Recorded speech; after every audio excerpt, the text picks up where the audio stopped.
Alright folks, I'm EDPC Reviews, Loki episode 2, let's talk about it.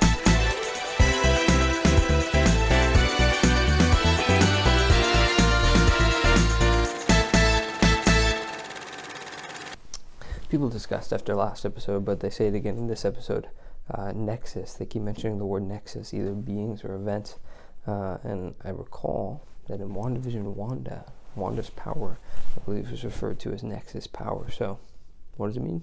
We'll find out. We see in the little fair in the beginning that Loki's variant, we all know you've seen the episode. Spoilers, if you have not seen the episode, serious spoilers. But Lady Loki is able to mind control people. They call it later in the episode, they say enchantment. Just wondering how the power works, because recall that Loki needed the scepter to do it way back when. So, I don't know. That's what I thought she had at first, but it turns out she just has like a sword or something. So, I don't know. Owen Wilson and Tom Hiddleston are just the best. I mean, they really are just a great duo. Might become one of the best duos in the MCU. They just have such a great back and forth. They mentioned in this episode, I find kind of funny as a gag, but also kind of shocking, that Loki across all the timelines is the biggest annoyance for the TVA, and I just find that funny that he's constantly causing them problems. There's a gag in this episode where they sort of talk about his powers, and he sort of distinguishes between two. It's obviously played for laughs, but I do have a feeling that it will be important again down the line. There's lots of exposition in this episode. I think it's probably worth a rewatch for that reason alone. It is very complicated stuff, and I think for the most part they handle it well, mostly through jokes. But I mean, when you have a high concept show like this, you obviously are going to need to explain to the audience why everything is the way it is. Owen Wilson gives sort of or Mobius, I suppose, gives sort of a cop-out answer on this episode when Loki asks, why can't they just return to before a specific event happened? And he says, because it's like unstable, yada. You know, it's just obviously an excuse to not retcon literally everything within the MCU. I mentioned in my last episode that something that could potentially take me out of the show is the fact that it has a whole host of questions. Well, I'm about to propose an insane theory that I think answers all of the questions and sets everything right for the MCU still.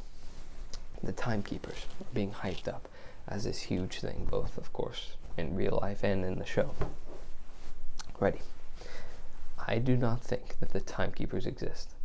Alright, I did a horrible job of explaining this in my review, so you're just going to see footage of me attempting to explain it now, and voiceover of me hopefully doing a better job of explaining it. Okay, timekeepers are sort of like a god that is created. I don't know if it's who it was created by, but I know it is primarily used by this lady to achieve anything that she wants. She is the one who is, attempting to gain power, control over the universe, and she justifies all her actions by saying, oh, it's the timekeepers. The timekeepers, want this, they want that.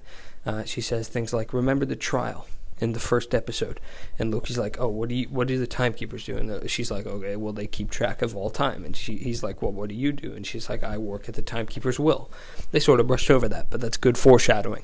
In this episode, she keeps justifying it to Mobius by saying things like, they're deliberating, they're watching over this very closely. No one's ever seen them. Mobius hasn't seen them. Mobius believes firmly in them, as well as many TVA workers do, I imagine. And eventually that will be shattered, and they will have to rebel against the TVA. That explains things like, it means that there is no set timeline. It means that it's just being used by this lady to accomplish her nefarious goals. It means nothing is set in stone. It means any variants are only variants because they go against what she wants. It explains why she's not fond of Loki, because he poses a threat to her. It explains so much. It makes sense. Don't question it. Sort of an allegory to real life. I never really expected Loki to cover such concepts as like a god in the MCU, but it's sort of the same thing if you think about it. Regardless of your beliefs on God, people have used God in the past to justify their own actions, and just convincing everyone that it is the way it is because they can talk to this higher power and you can't, and a lot of people believe in it. It's fine, nothing wrong with that, but it is certainly an allegory to real life. And look, he even says a line in this episode that rings strikingly true. Everything is chaos. We needed to make sense of it, and so that's why they created. And he's so close to self-awareness, I feel like, in the show, to discovering the timekeepers don't exist and why they don't and why they do. But the show's budget is absolutely insane. Getting away from the theory stuff, the VFX are pretty damn good. The store in the future is called Roxxon. I know of Marvel in general has Roxxon, the brand. I know that from the Marvel Spider-Man games on the PlayStation. But, is it just a fun little mention, or is Roxxon going to come in down the line?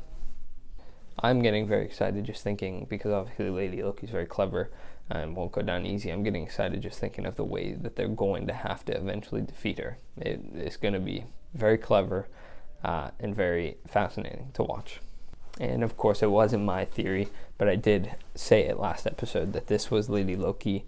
I think it was pretty generally obvious. Obviously not set in stone by any means, but a lot of the promotional material and whatnot, and it just sort of made sense. So we'll see where they go with it.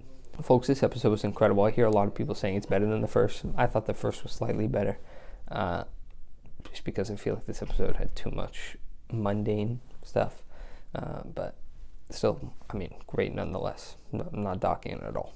And folks, finally, just to close it out, this season is shaping up to be some of the best MCU content, no doubt about it, better than the 2 shows. Obviously still too early to say, we have 4 episodes to go, but the intrigue isn't lost, and I think it can only get better. Alright folks, that's my review of Loki episode 2. I will be back here next Wednesday, folks. I've been EPC Reviews. You have been amazing, and I will see you in the next